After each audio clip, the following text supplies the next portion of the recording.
so then we put the horse back in the barn, and we promised never to speak of that night again, and that's how I lost my virginity. That's a good story, Adam. Oh, hello there. I didn't see you walk in. One dark night when we were in bed. Will I get us copyright struck?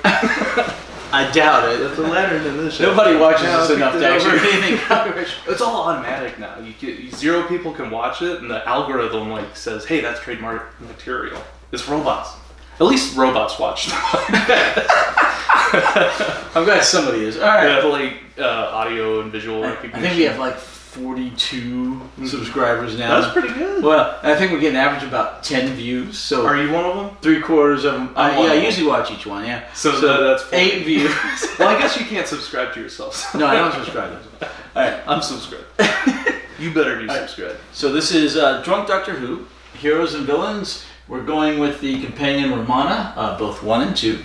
This is episode number 42, and today is the 15th of May, 2023, the Ides of May. And how? I realized why I didn't. It hit me all of a sudden that we're on episode 42. It's kind of because we're really on episode 21 because we do 2 every time. We do them back to back.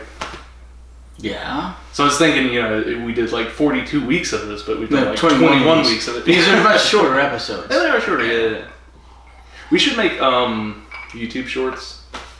Are you into that? They're like TikToks? No, God, no. Instagram comedy shorts? No. You ever use Vine? Do it for the Vine. No. The attention span of people is short enough as it is. Exactly. Okay? They don't need 1 minute the videos. The 5-hour podcast. We've never had a 5-hour. We had a 3-hour podcast. We never had a 5-hour. All right. We should do an entire podcast in whatever time limit that the YouTube shorts give us. That's 30 seconds. So it's no, and I like YouTube. Uh-huh. But I hate it when they clip it down as short as possible. Mm-hmm. So you and I are having a conversation. Yeah. And there are pauses. Yes. There are breaks. It's the difference between... Yeah, you cut those out. Yeah, there's a difference between... I went to the mall, and I saw a dog, and I liked the dog. And it's I went to the mall, saw a dog, liked dog. And because it's all run together, they take out any half second of space. I'm like, no. Yeah. No, I'm trying to follow what you're saying. Quit making it shorter so I can follow and my brain can catch up in the pauses, right? Mm-hmm. You know?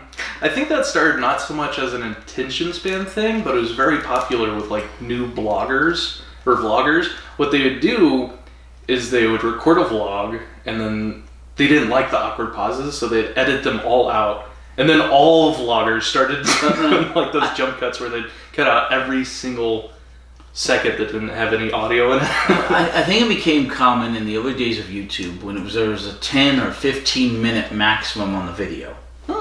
There was a very short. That was a thing. Yeah, it was a 10 or 15 minute maximum on the video. Oh. And so in order to record, let's say it was 10 minutes. In order to record a 13-minute video and get all your statements in, you had to chop out the little bits between words and sentences. And for a lot of people, that style has continued to this day, and I hate it, which is why we don't do any editing. Which is why we just go free form, and if we want to have 15 seconds of pause, we can have 15 seconds of pause. Can we have a moment of silence? This is a test of our friendship, because you're only comfortable in silences around people that you're really comfortable with. Because when you're, trying to converse with a stranger, make a new friend, you can't leave a long, awkward pause because it's awkward, right? Do you think we could survive a 15-second?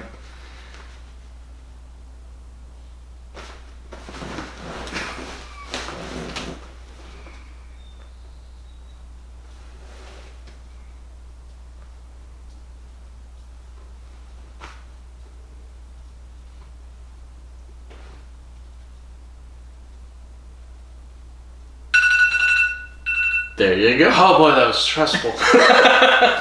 Thank you for joining Maybe us for you, for not that, for me. All right. for that moment of silence as we meditated. Well, no, it wasn't a moment. Is 15 seconds longer than a moment? No, a moment is a minute and a half. Oh, it's literally 90 seconds. Well, I'm not going to make it through that. We're going to lose all our viewers. Seriously, look at that. That's the definition of a moment, is 90 seconds. I didn't know it was an actual unit of measurement. It is, like a minute. Like a butt load. No, a minute. A buttload, they call a barrel a butt or something. So a buttload is literally what they refer to as like barrels of cargo in some country. Yemen? I don't know. Libya? So it's funny that people start saying, "Oh, that's a buttload," but it actually it's a unit of measurement. Oh my gosh. Do you have a favorite unit of measurement? I like tons. So weird. 2,000 pounds is 1 ton. A fortnight. Fortnight's good. Oh yeah. 2 weeks, yeah. You a big Fortnite fan? You play Fortnite? No, I just like the time frame. The other one would be a Scottish pound. The monetary. No, I'm Oh, sorry, you mean sorry. like a Scottish stone? A stone, yeah. I like stones as Right. But Scottish one is exactly 16 pounds, which is 16 ounces to a pound. The British one's like 12 or 13, but the Scottish one is 16. So you have a perfect hexadecimal weight system of 16 ounces of the pound, 16 pounds of the stone, and I find that very computer geeky. Yeah, that's fascinating. It's very bitulated. Bitulated? Stutter. That's a word, I don't know it. Yeah, computer bits. Oh, okay. Bit-sized. It's very bit-sized. Hi, we're talking about Romana. Alright. Okay. So Romana was a Time Lord companion of the Doctor's, given to him in the Key of Time season by apparently the Black Guardian. He thought it was the White Guardian, but it was the Black Guardian who actually gave sent her with him. So the Black Guardian sent a message to Romana because she was on she was with the rest of the on Gallifrey with the rest of the Time Lords. Do you think she just got like an email? This is your assignment, or what? Well, yeah. I never got to see the behind the scenes because we were led to believe she was sent by the Time Lords. Well, no, she was sent by the White Guardian to do it, which we find out later the White Guardian is the Black Guardian. Yeah. But she's sent by the White Guardian, or the Black Guardian. So you think the Time Lords on Gallifrey kind of had like a correspondence with the White Guardian? He just calls them up. I don't know if he sent her directly or if he went through an intermediary, but she gets sent by the Black Guardian to go help the Doctor. Well, isn't that the thing that, spoiler alert, Romana didn't want to go back to the Time Lords on Gallifrey? Eventually, yeah. Right, so, she likes her time with the Doctor. Right, but that's not allowed, right? Because Time Lords aren't allowed to really go off and do their own thing. It's generally speaking, yes. The Doctor is special. Well, the Doctor is a good guy, but he's kind of a renegade that they call upon when necessary, and they allow him freedom because, very much we saw with the Third Doctor, they allow him the freedom as long as he does things for them. Yeah, they can contract right. And they saw that with the Third Doctor to stop the Master, and with the Fourth Doctor to stop the Daleks in the Genesis of the Daleks. But they don't let normal Time Lords do that? Correct. And any Time Lord that runs around and does that is a bad guy. Such as the Master, the Meddling Monk, and the Ronnie, which we'll get to eventually. Ronnie. Yeah. A female Time Lord. Oh. Yeah. Like the Mistress. Is that what she's called? The Master when he regenerates? The female is the Mistress. Or Missy. Missy. There you go. The Mistress. But yeah, the Ronnie is a female Time Lord renegade who is evil like the Master, or maybe a little bit more like the Meddling Monk. So that being said, the Time Lords, they're kind of insular. Yeah, they're like Japan before they start trading with the other countries.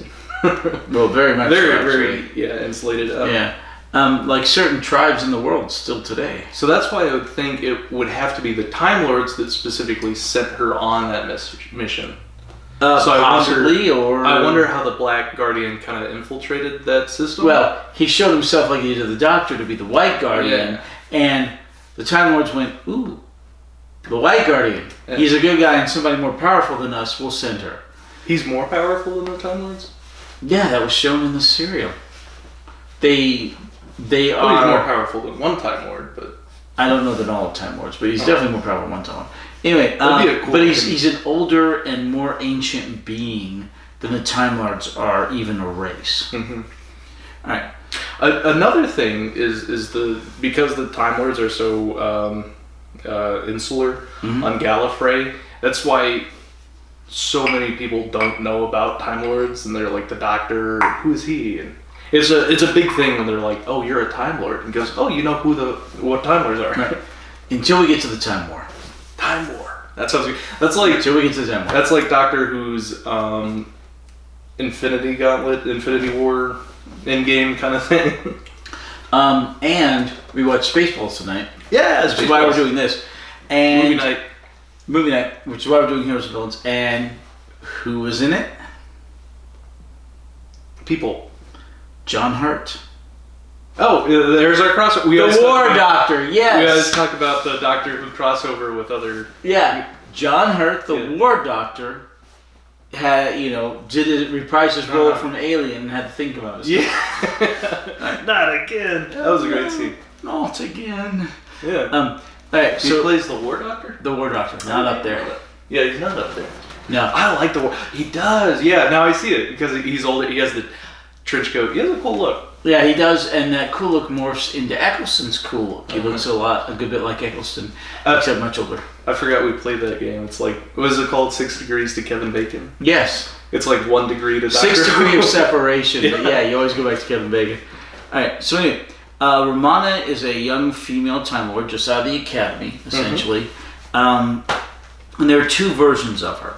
The first version that we see is tall, statuesque, and very imperious. Yeah, I don't care for her attitude towards the Doctor. She's but she does start to soften during her season towards the end. Yeah. The second one we get is... I think the reason for that, they kind of butt heads because she's very by the book, because she's just coming out of... she just graduated. It's called the Academy, yeah. And the Doctor Who, he's like, forget the book, I'm doing. Yeah. It's like, I haven't read the manual. What are you talking about? Read the manual, yeah. So I think that's why at the beginning they're butting heads, and she's like, no, you're not doing it proper. She's very proper. And it's one of the cases where she shows up the Doctor a lot. But to be fair, this isn't any woke crap. This is way back in the 80s. To be fair, it's because she did better at the Academy than he did. Better grades. Yeah, better grades. It's very much stated several times. She's supposedly brighter than he is, and she's more recently educated. So there's more recent knowledge that she has that he doesn't. Yeah, most of the time she shows up, the Doctor is usually it's because it's some textbook thing that it's like this is how the TARDIS is supposed to be piloted, and he's just kind of been bodgering it and stuff. Yeah, jury rigging it. Yeah. But yeah, so she shows him up several times, and that's fine. She's a Time Lord. She's not a human who assumes the capabilities of a Time Lord. She's an actual Time Lord. Yeah. She's qualified. Yeah, she's qualified, and she does that. And they have a bit of a tempestuous relationship. But she starts to soften up towards the end, and then at the end of the Key of Time season, she regenerates. Because she's a Time Lord, and she regenerates into the same actress's body who played the princess in the 6th part of the Key of Time. Yeah. She said she liked her appearance, so she chose that appearance. Chose that. But Lana Ward is the actress's name. Fairly uncommon for Time Lords to regenerate so young, right? Just out of the Academy, because the first regeneration of Doctor was Hartnell was very old before he regenerated, right? Supposedly about 400 years. The diary, the 500 year diary, yeah. And Romana, I don't think was that old. So why did she regenerate? Okay. Do you think? Okay. The short story is she regenerated because the actress's contract was up, and they got a new actress. There's no lore. Yeah, that's true. But in the show canon, she was young, but she wanted to experience regeneration. And apparently, if you choose to regenerate, well, we don't know if this is a male-female thing, because the genders have been a bit more blurred since the Time Lords in the current show can switch genders. We think it may just be a choosing to regenerate or not choosing. But apparently, if you choose to regenerate, you can choose your form. Yeah. And Romana goes through several different, choices. One looks very African in an African dress. One is very super tall, Nordic goddess type, and then eventually she settles upon the princess. Yeah. It's very like 1990s, 1980s date movie where they're coming out of the dressing room. Yeah, 1980s, very 90s. No. Yes. No. So finally, she comes out as Romana II, just commonly called by the fandom Romana II. It's not in the show. Is Lala Ward, and she and Tom Baker got along so well that they eventually got married and divorced. Tom Baker, we could say Doctor Number 4. Or the fourth Doctor, yeah. Doctor 4. The fourth. Romana II, Doctor 4. No, the fourth Doctor. I'm gonna start saying always referred to as the fourth Doctor. The second Romana. No, I don't know if it's because she's a companion, but she's always referred to as Romana II. I need consistency. Okay. This level. Different titles. Well, they're both Time Lords. Correct. But you got the pilot and the co-pilot. Doctor 5. No. Anyway, so I'm a popularizer. the second Romana. I'm going to infect the fandom, and as new people come in, I'll be all on the blogs and stuff calling them Doctor 5, and then the new generation of you would have a much easier time calling her the second Romana. Much easier. Romana 2. It's like, wait, what? Okay, instead of Romana 2, you would have a much easier time calling her the second Romana. Yeah, but I because there is no way in hell they're changing the number of the doctors from the first Doctor, the second Doctor, the third Doctor to Doctor 1, Doctor 2. I'm going against the grain. I want to infect the new generation of Whovians, right? When I have a child, I'm going to show him Doctor Who. I'm going to be like, this is Doctor 5. And he's going to be like, Doctor 5 is my favorite. And then we'll talk about like how they breathe through their anuses. Yeah, good luck with that. If he ever accomplishes this, you got to come back and cut this portion of the video out and show it to your kid. Yeah, this is what we're gonna. There's no way you're changing fandoms calling the fifth Doctor to Doctor. The Drunk Doctor Who podcast is gonna blow up in popularity, and we've already had it on the road. We did it in Vegas, right? We're traveling. We're technically, not just state local. We're nationwide, and and we're going to go to conventions. We'll have panels, right? It's gonna blow up. There's no paneling in here. We're gonna have merchandising. Drunk Doctor Who the shirt. Drunk Doctor Who the towel. Oh, the Spaceball movie. Yeah, the Spaceball movie, the T-shirt. Yeah. All right. Okay, so Romana II sticks with the Doctor for about 2 seasons. I want one of those T-shirts. Yeah. Do they actually sell those, you think? I think at one time they did. That's great. Yeah. So anyway, Romana in total stays with the Doctor for about 3 seasons. Mm-hmm. She's one of the longer lasting companions. Correct. Even between the two forms. Yeah. Even when you. If you go back to Jamie. Well, Romana 2, specifically. I don't think Romana 1 lasted nearly as long, did she? No, 1 season, The Key of Time for Romana. And then 2. But we're just talking about the same characters. Okay. So, and then about 2 seasons. And then she leaves in the Warrior's Gate with K9. Yeah. K9 Mark II. To go help the Warriors, I forgot what they call them, in E-Space.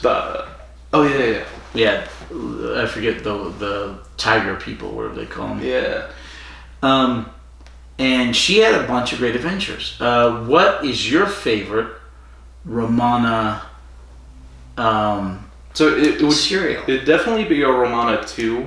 Like we were talking about how Romana 1 was very proper and imperious and kind of very by the book. And then I like Romana too, how she kind of turns into... She falls in love with traveling and different people and cultures like the Doctor did. She's much more relaxed. Yeah, he kind of rubs off on her to where he's like, you don't have to be so... Well, they were married. I hope you were. Yeah, and that's another point I was going to say is their chemistry on camera was so good because good. Off camera they still really like They got each other. married. Yeah. And then later on got divorced. It's like in Spider-Man, Andrew Garfield was dating Emma Stone, who was playing Mary Jane.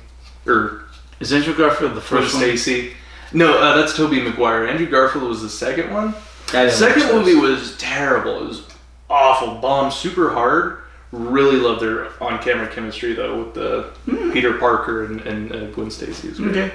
Sometimes they're dating in real life. Sometimes that's why we're so good on camera together. Oh, because we're dating in real life. Because we're nailing. Yeah, I'll tell that to my wife. All right. So sometimes off-screen chemistry really works on screen, and sometimes it doesn't.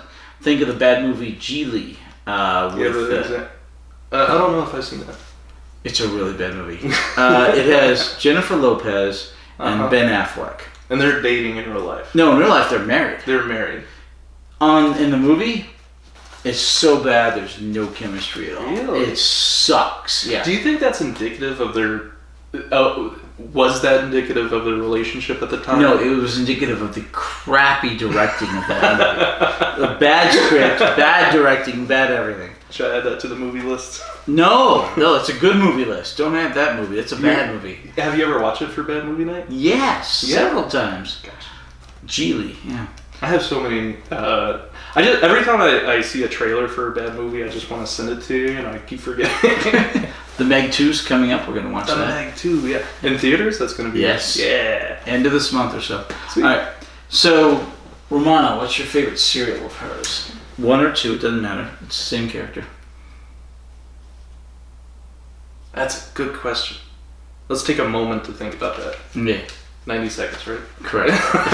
Just kidding. I'll tell you mine. Oh, okay. You do yours and I'll think. City of Death. Flat out, absolutely amazing. Love City of Death. You could possibly go with a second place as the Pirate Planet with Romana 1. That was a good one. It was a good one. But man, City of Death is just so friggin' perfect.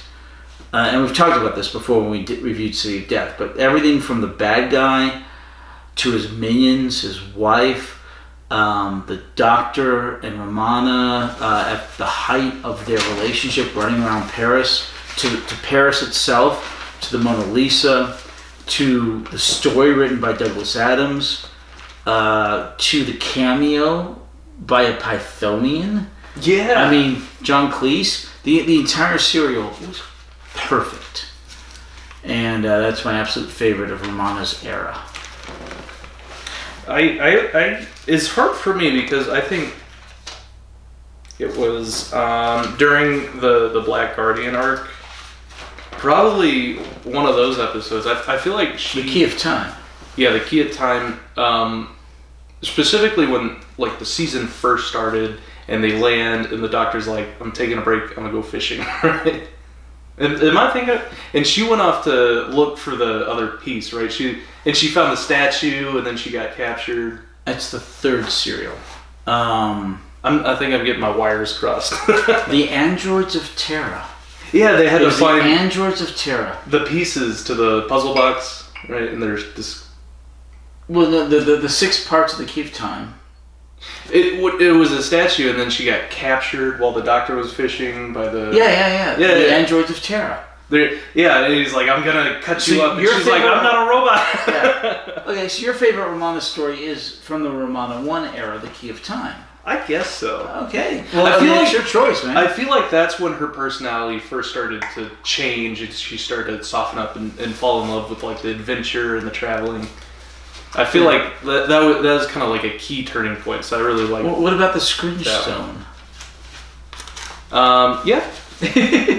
It's a Scringe Stone. My grandfather went and got that from there, and it keeps him obey. Yeah. It was this guy's. I like the one piece that was the statue, and then she's like, "This is it," and then she gets pulled away. Yeah. But I just feel like she really started to deeply develop her character at that point.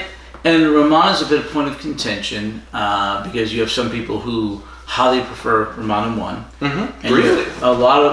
Most of the fandom. I didn't know that was controversial. Well, not controversial. Or it's just debated. It's like, well, you can debate anything. It's like, do you like this episode or this episode?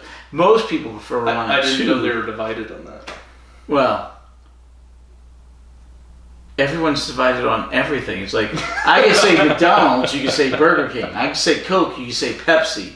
We're not going to agree 100% on anything. I thought it was the majority of Whovians thought that Romana II was agreed. Better Yes, one, yeah. yes, agreed. They had better chemistry. Like I said, they got married. She was there longer, and she was a much more endearing personality. But you're saying there's Whovians that say that they liked Romana I more? Yeah, it's not 100% to 0%. It might be 75 to 25. Mm-hmm. I forgot to look my phone up. But I've got mine in my pocket too. This isn't the main podcast, so I grabbed my phone. Oh, I could have been looking up stuff this whole time. Why not? I'm like trying to pull stuff out of my memory and it's not working. We have books. Yeah. All right. Cool. Any other questions or comments about Romana? The only Time Lord companion the Doctor has ever had. Hold on, let me double check that statement. Well, Hartnell's niece was supposedly a Time Lord, right? I'm sorry? Hartnell's... granddaughter. Granddaughter. Yeah, okay.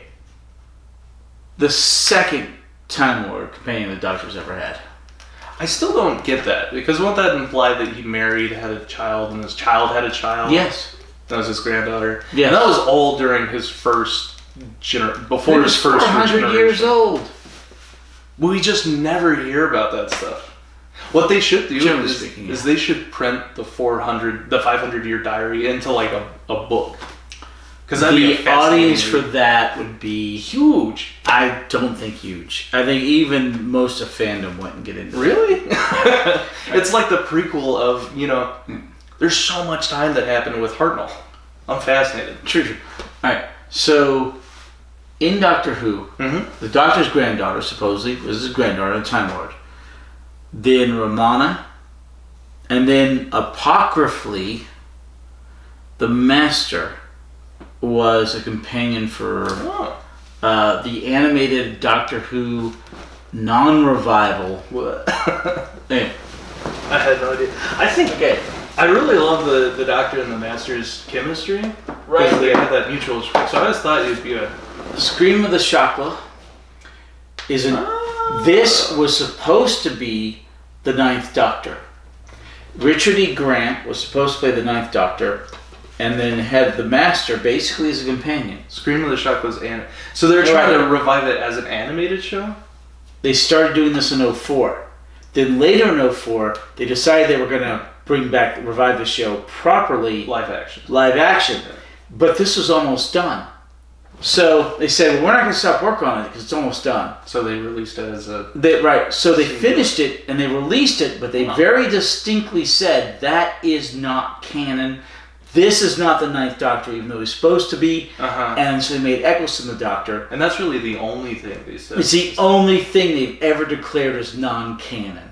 All the other third-party stuff, they've made no mention of. This is the only thing, and they produced it. Yeah. But it's not canon. Yeah. Well, I'm assuming they don't comment on the third-party stuff. They generally because don't. Because they didn't produce it. But they have in one case by default brought a character from the third-party stuff into the main show. The daughter of the Brigadier. Brigadier, right? Yep. She started in the Kate Lethbridge Stewart, or Kate Stewart, because she dropped the Lethbridge. Why? She didn't want favoritism. That's exactly what when she joined UNIT. That's exactly what she says. She didn't want favoritism. What a woman. It's true, but nobody has sons anymore. It's all daughters, and that bugs me. No one has sons anymore? That's a big problem in TV shows and movies. Iron Man gets replaced by a girl. Wolverine gets replaced by a girl. Brigadier gets replaced by a girl. There's just this long-running thing of male characters being replaced by daughters. Night Court, the judge is replaced by his daughter. Nobody at all seems to have sons anymore. It's only daughters. so they can take the male characters and replace them with female characters, and that bugs me. That was a problem with, was it Japan or China that had the 1 child limit, and if you had 2, they'd fine you? China. Yeah, China. So they all started having, they only wanted sons to carry on the family name. And they would abort females. Yeah. Oh. And so then they went from like a booming population to like, well, it's partly the 1 child policy will obviously make it less. Yeah. And partly, eventually you get a disparity between men and women. Yeah. And with the men there, you've got 10 men and maybe 8.5 women. So there's this 15-20% of the male population that will never have a wife. And I found out that that's actually really common in a lot of countries where they have a very high male population and a very low female population. So in their society, it's super common for a girl to have multiple boyfriends, and she'll go out with them at the same time. Like she'll be like, "This is my boyfriend. This is my other boyfriend." Well, the opposite of that is Australia, where That's the there's opposite. 2 women for every dude. And that one beach, California.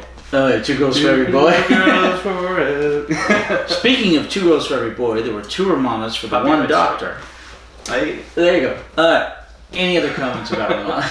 I feel like the problem you're talking to, how they're replacing all the male action heroes with the female action heroes. Well, yeah, and it's always their daughters, but nobody seems to have any sons anymore. Yeah, I feel like the problem is it's a marketing problem, because things that it used to be okay for an IP or a consumer product to be a niche audience.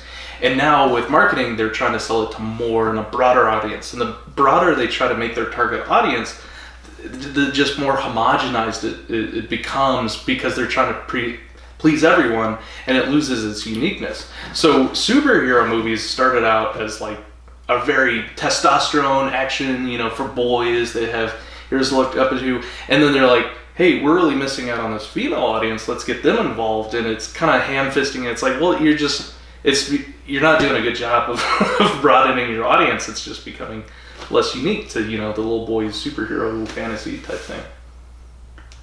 All right. That's my opinion. All right. There's a 2-hour discussion packed into that we could have. Yeah, I don't know. But let's not do that here, okay?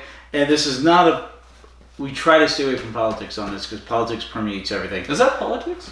That's like a. It's culturally. It's a cultural thing. It's culturally political. But well, anyway. It's not even culture. It's like a marketing thing. Infused by politics. All right. Anyway, so any more comments on Romana, the second Romana, Time Lord companion Romana for the Doctor? II. Yeah. We'll see you next time for our Romana II episode. No, we're different. All right. And then hopefully next week, the 5th Doctor's third serial, The Visitation. The Visitation, that's right. Yeah. After kind of. It'll be episode 120, I believe. 120. 120 weeks. And we don't even do it every week. Yeah, no, you missed stuff. How many years is that? 52, 3. Was it 4 years? 5 years now? The pandemic interrupted things. Oh yeah, I guess it did. Vacations interrupt things. Holidays interrupt things. I think come June or July, we'll have been 5 years. When I move away and start a family, can we do this like over the internet? Can we webcam? No, you better be willing to move close. Okay. You're not willing to move this onto the computer? I don't want to. It wouldn't be this. What we'd do is we'd take a picture of your set here, and then we'd superimpose our green screen webcam heads over it, like we're. No. This is better. This is so much better. Well, you yourself said that you're not going to live in Texas forever. You said you want to. What? You said you want to buy a vacation home in Puerto Rico or something. That's your escape. That's your doomsday plan. My doomsday plan is buy a house in Costa Rica. Costa Rica. What did I say? Puerto Rico. You said Puerto Rico. I knew it was one of the Ricos. But no, I prefer to live in Texas forever. We just have to secede. But society's going to collapse, and then you're going to move to Costa Rica, right? We're in the process of it, but let's stay out of politics, okay? And then we'll have to do it online. No, you're gonna move with me. All Oh, right. I'm gonna go. Hey, we'll see you in Costa Rica, See you guys. in Costa Rican life. See you next week.